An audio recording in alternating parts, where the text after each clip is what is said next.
Hi guys! Magandang araw, magandang hapon.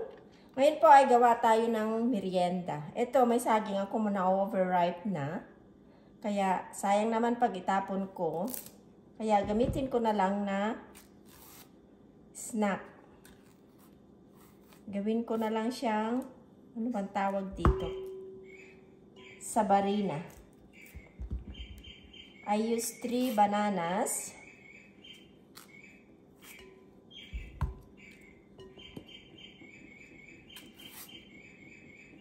Just peel it. And then next, we will mash it. You can use fork. I have my mashed potato smasher. I'll use it later. Siya nga pala, shout out sa lahat ng mga silent viewers ko, sa lahat ng subscriber ko, yung mga nagpa-follow sa akin, mga nanonood sa aking mga videos. Maraming salamat po sa inyong lahat. Maraming salamat po sa mga friendship at sa patuloy na panonood sa aking mga video. Maraming salamat po sa inyong lahat. Yan, i-smash na po natin yung ating banana. I'm using my potato smasher.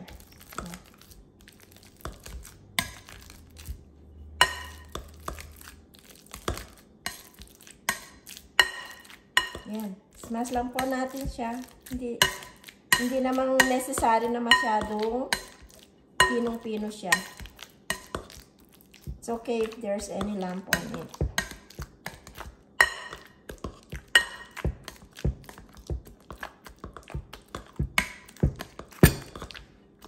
There, so this is good enough. Yung texture niya.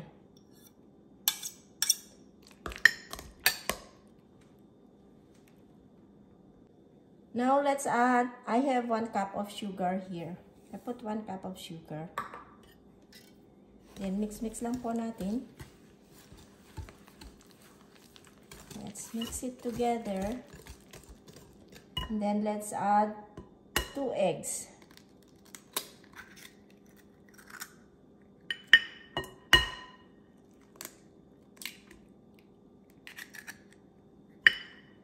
And then, beat the egg.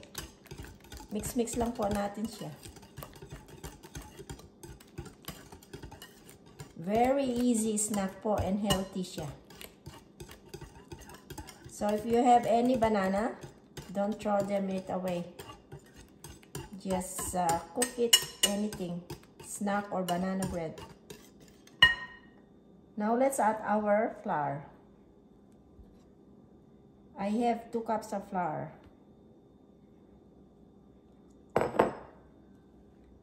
Oh no, it's not 2 cups, that's 3 cups of flour, sorry. 3 cups of flour. I use this kind of cup. My rice cup.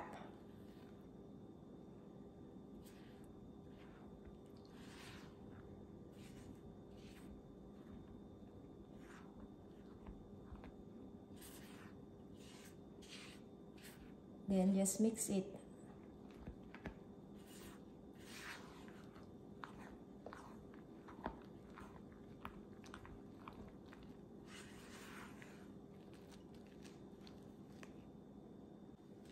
Then, may 1 cup of cream ako dito. Dagdagan ko ng cream.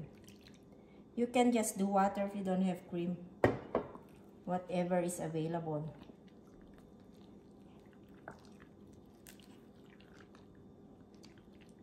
Just use water if you don't have cream.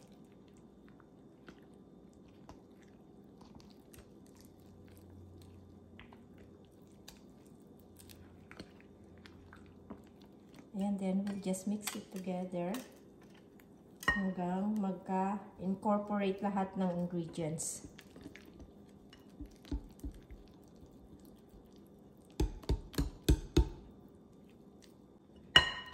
Ayan. Then, dagdagan din po natin ng oil. 1 cup of oil.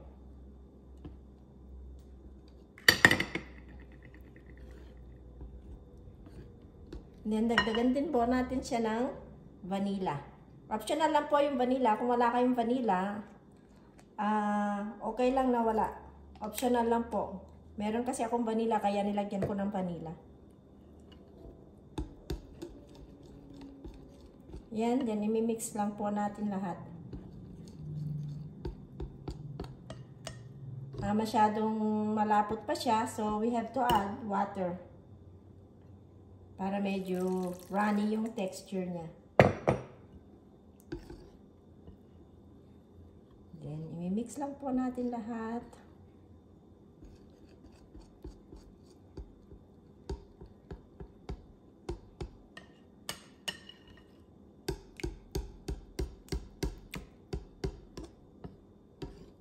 Ayan, dapat yung ganito ang texture po niya.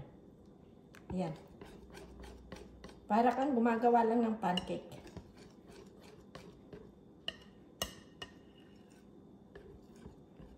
Sabarina. Sabarina ang tawag ko dito. Ewan ko sa inyo kung anong mga tawag nyo. Just comment below kung anong tawag ninyo dito. Ayan, yung ganito lang yung texture niya. Ito, magluluto na po tayo ng ating sabarina. Ginamit ko yung non-stick at hindi na natin kailangan lagyan ng oil. Kasi nilagyan ko na ng oil kanina yung ating mixture. Madali lang po siyang lutuin para lang siyang nagluluto ka ng pancake.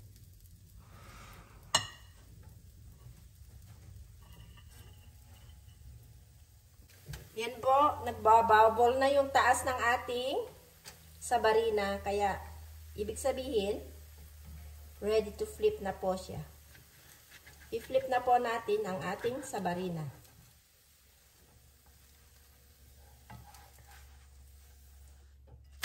Ayan. Ngayon, ready na yung ating sabarina. Hanguin na po natin. Ayan po ang itsura niya. Sarap ng itsura. Ayan, ang sabarina natin. Hi guys, ito na yung aking sabarina. Ayan. Luto na, pwede nang kumain.